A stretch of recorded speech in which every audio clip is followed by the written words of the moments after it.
Hello. Hiya. Hello. Sorry, hello, we had a little moment. Had a moment. So, Georgina and Leslie again. And we wanted to talk about body issues. Yeah. We don't have any. Everybody has one. And I mean everybody has a body. And if you have a body, you have issues. Yes. It's true. Everybody has an issue with the body that they have. And you know how I know it? I'm extrapolating from the new wave of young people who seem to be born with an awareness of their relationship to their bodies. So there are these children now who are saying, I should be a boy. Yeah. They're 5 or 6, or even younger. Or they're saying, I'm a girl, but I should be a boy, or I'm a boy, but I should be a girl, or actually, none of this is right. I shouldn't be a boy or a girl. And the windows of opportunity that opens for all of us to explore how do we have a relationship with this thing that we live in or around, because we're not quite sure where we are. Who is the we that is the we that is the animator of the body? That is what I think is interesting about body issues. So for me, all my life I've felt at odds with this thing called the body, because I know that people look at me and they say, that's your body, that's who you are. But I never felt that. You don't identify with the body.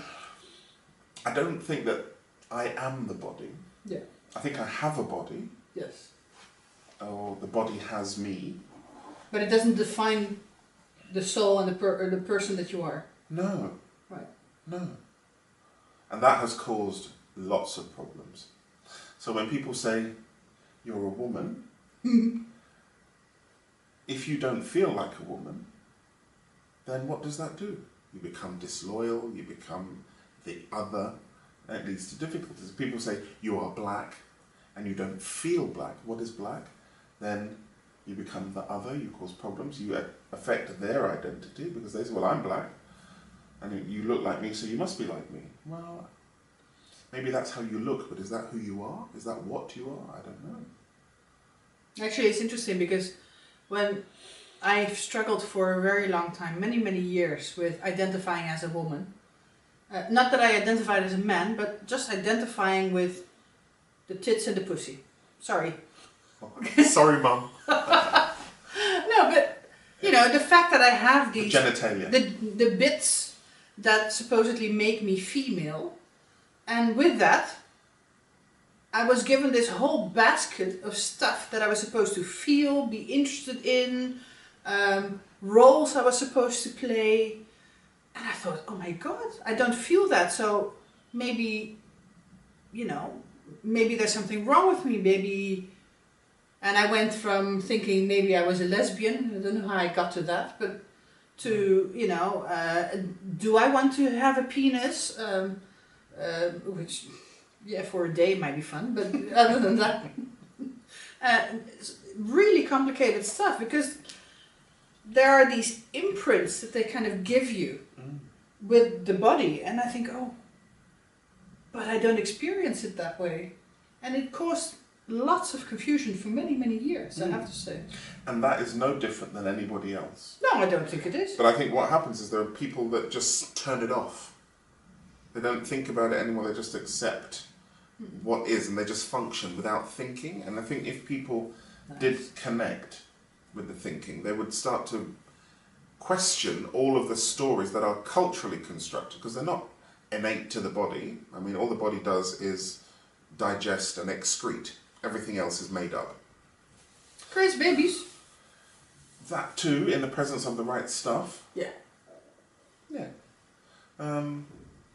So, yeah, the body has its own innate wisdom, but how we live in it, with it, and relate it to other people living in bodies, I think is a real unexplored piece of territory for us as a species. Oh, yes.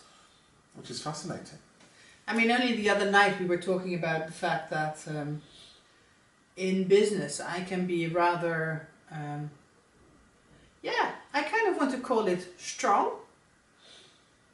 But what I find is that the reaction often is that I'm perceived as bitchy or tough. And it's like because it's not feminine or what is expected for me to the role I might be expected to play.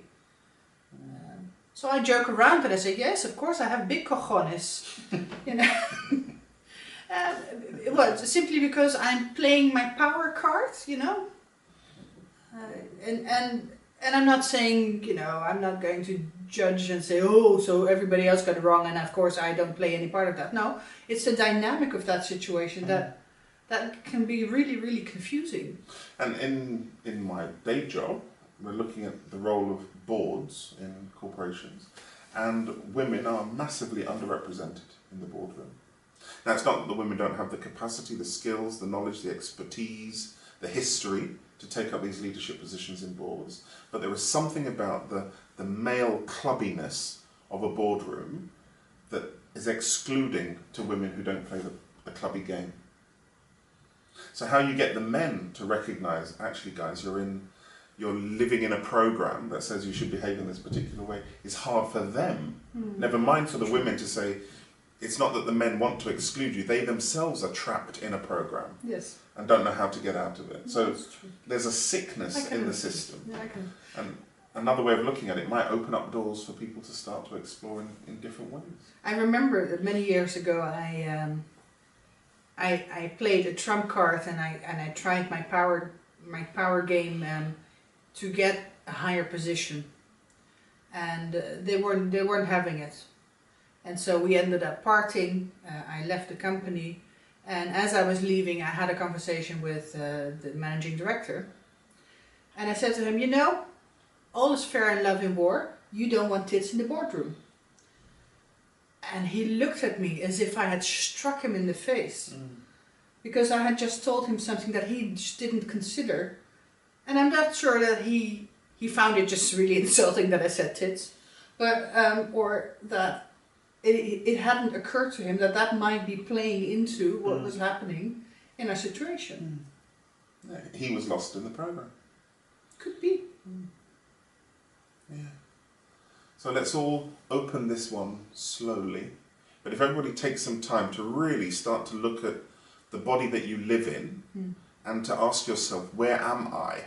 Am I this meat suit or am I something else? And who knows what you might discover? Yeah, sorry, something else came up, but I wanted to close it. And then I thought, that also brings up really interesting subject about how you perceive disease and illness. Yeah, so you might want to explore that too, when you're exploring the body and the bloody issues and having it, and also how connected you are to illness and things going wrong.